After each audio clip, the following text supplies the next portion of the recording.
I was actually listening to a video last night for like an hour of you, like, it was like the 3 dating advice tips or something of you speaking in a seminar, answering questions, right?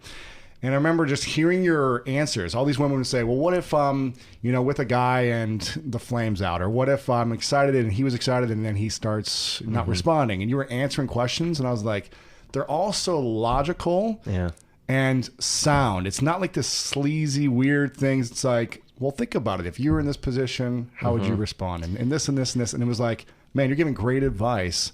And now I know why so many people are attracted to the information that you're putting out there. Well, thank you so much. I really appreciate that. I think that too much advice either strays into the either the aphoristic side of things. It's very, very cliche. I mean, this is what I think one of the big problems I have with the self-help industry in general is it's become so platitudinous. It's just to the extent that it becomes mind-numbing, and to some extent, the crowd that it begins to attract, I don't like or have anything in common with. Right. When someone comes up to me at the end of a seminar and says, I love your stuff. I'm a big law of attraction fan. I know immediately we have nothing in common. Right. I think, wow, I don't even know how you like my stuff. Right. Because I can't stand these concepts and this pseudoscience that is often put out there. For me, I'm all about the logical. I'm all about the practical, and I like things that can be tested. And I think that's why people like Tim Ferriss perhaps have done so well, because they in a market that is full of just vague, silly advice. Yes. I hear people in their say to women in their love lives, just open your heart, and you think, what do you mean by that? Like, what does she do today that's different based on that piece of advice? Just like, be yourself. Be yourself is extraordinarily lazy advice. Right. It's the advice people give when they don't know an actual solution. Because what do you just be yourself? What does that even mean? And by the way, be yourself is often just a euphemism for don't grow. Right. How many people are the same person today they were 5 years ago? No one. Yeah. And who's going to be the same today, tomorrow as they are today? People change and they evolve. So be yourself is a very strange and lazy piece of advice to give someone, but that's what we get all the time. So advice either goes into the kind of vague, or it ends up going into sometimes the sleazier or more sarcastic elements. I sometimes think at the other end of the spectrum, sometimes you have the comedian, the guy who is just, everything's a joke, everything's sarcastic, this very cynical, you can't change anything, blah, blah, blah, learn to deal with it.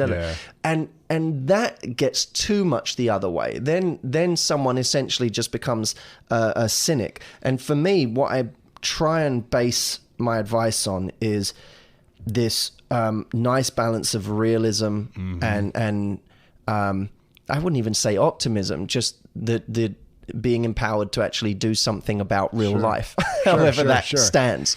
So what I'm curious about is how, why is it you have the credibility to give so many women advice? You're only 27, right? And why should they listen to you when, you're a man? Yeah. Should they even trust you? You're not married, right? No. And you're currently single, I believe, right? Single. So why should they believe what you're saying has validity? Firstly, that you're right in the sense that being a man gives me no extra credibility whatsoever. I always cringe when a journalist says to me, well, this is so great because you're a guy, so you can give them insight into guys. I think, what a stupid argument that is. It's like saying you're a woman, so you know all women. Right. Well, how many women are exactly the same? Yeah. How many women do you get in a room and they agree on everything? The same is true of men. I'm not here to speak on behalf of all men. Sure. I might be here to relay a message that I constantly get from men, or something that I observe with an enormous number of men. I mean, I say to women, I only started working with women because they asked me to. I didn't. When I was coaching I coached nearly 10,000 guys, and women were saying, when are you going to do the same thing for us? And I said, I don't know, because I don't really know you. I know men. because not because I'm a guy, but because I've just coached 10,000 of them over the last 3 years. I said, so I have something to say about men. I said, but I don't know you. And they said, don't worry, we don't want to know more about us. We want to know about men. Yeah. So I said, well, that I can do. And I sat down and I started talking about some things that felt obvious to me based on what I'd learnt from men, but weren't obvious to them. You know, a very simple thing would be that there were so many women out there that were saying, well, I want a guy who has the balls to make a move on me, right? And if he's interested, he's already coming over to me. And there were massive dating books out there for women that would say this, like, if he's not coming over to you, don't bother going up to him, because if he wanted to be there, he would be. This defied everything that I'd ever seen, not just from every man I'd ever coached, but from growing up around men and even for myself. This is an area where my personal experience does relate to that lesson.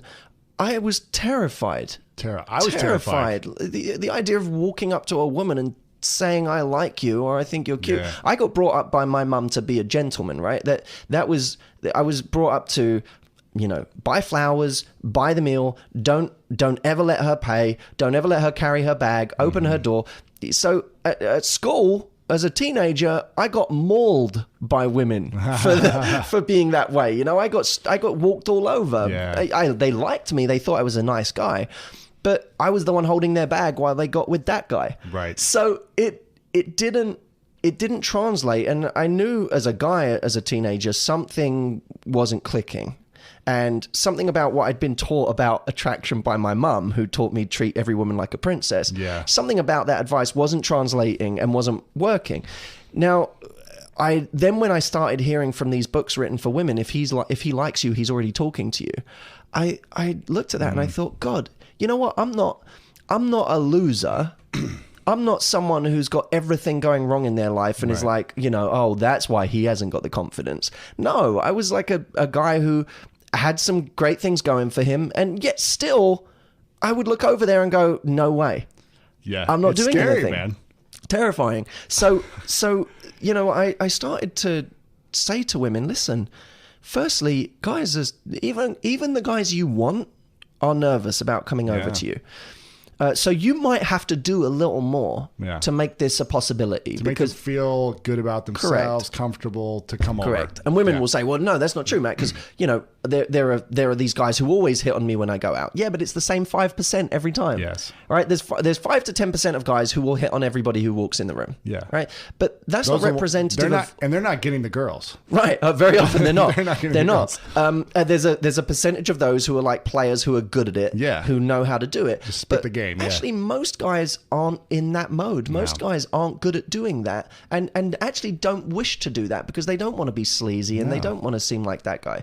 So I started saying, women, you might have to do a little bit more, and don't assume, because in a seminar, any woman who comes to my seminar will see this. I'll say, put your hand up if at some point or another you've said or thought, well, if he doesn't have the balls to come and approach me, I don't think he's my type of guy anyway. And like 90% of the hands go up.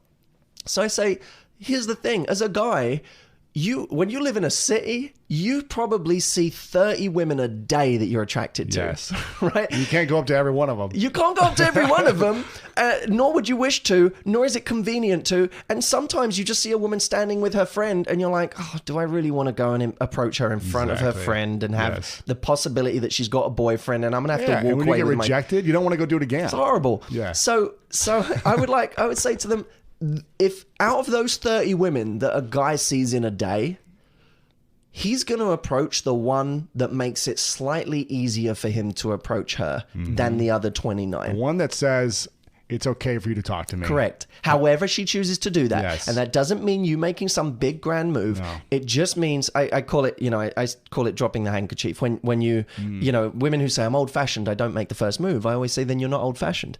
Because 100 years ago, a woman would walk past a guy, drop her handkerchief and keep walking. The guy would see it. He'd say, this is an extraordinary opportunity to be a man. Yes. He'd pick up the handkerchief, rescue the girl, walk it over to her and say, madam, you dropped this. And she'd say, did I? And they'd now have a conversation. Now, he thought it was his idea. Yes, and she was clumsy. She chose him. Wow. So I say to women, listen, this isn't about reversing roles here and you suddenly doing the guy's job. It's about you doing what women have always done and dropping the handkerchief. You just need to know how to do it in 2015. Wow. So that's... So what are some ways to do it? What are two or three ways that a woman could do this to create an opportunity for a conversation to happen? Right. So one of them is really, really simple. There was actually a book written by a guy called, I think, Richard Wiseman. It was called 59 Seconds. But one of the studies in the book that wasn't done by him, it was done by, I think, Jecker and Landy, was about the psychology of favors. And what they found years ago when they did this study, they were looking for the obvious, right? If I do you a favor, you'll like me more. Yes. What they actually found was if I do you a favor, I'll like you more. Because we like people that we're able to help in some small way. The only caveat was that the favor couldn't be something that was difficult to perform. If you ask me something that's difficult, I could get annoyed, right? And frustrated. If you ask me something that's easy for me to do and I get to help you in some way, I actually end up liking you more. So the psychology when done in the direction of man to woman, is much more powerful because men have these two instincts: provide and protect. So now when a woman comes up and asks for a favor, he immediately gets to cater to those two male instincts that make him feel important. So the advice goes like this: if you walk up to a guy and you say, use this one first line, and it will work time and time again. You say, I could really use your help with something. That one line is going to have 9 out of 10 guys immediately receptive to whatever you say next. Because they want to provide and protect. Yeah, anything. Tell me how I can feel important right now. So I could really use your help with something. Now, it could be answering a question. It could be anything, right? Directions. But let's say you're in a bar and you say, could you hold my jacket for 2 seconds while I give these drinks to my friends? I'm running out of hands here. Smart. You then take your drinks, you give them to your friends, you come back, you take your jacket and you say, thank you so much, you're a gentleman. How's your evening going anyway? Now, the beauty of this is, rather than having to go up to him randomly and saying, how's your evening going? Which makes it feel like you've really chosen him. In this example, he's doing you the favor. You're just politely asking how his evening is going after he's already done the favor for you. So that's an easy way for women to drop the handkerchief in any environment and they never have to risk rejection with that because there's nothing for him to reject. It's just a simple favor. Wow.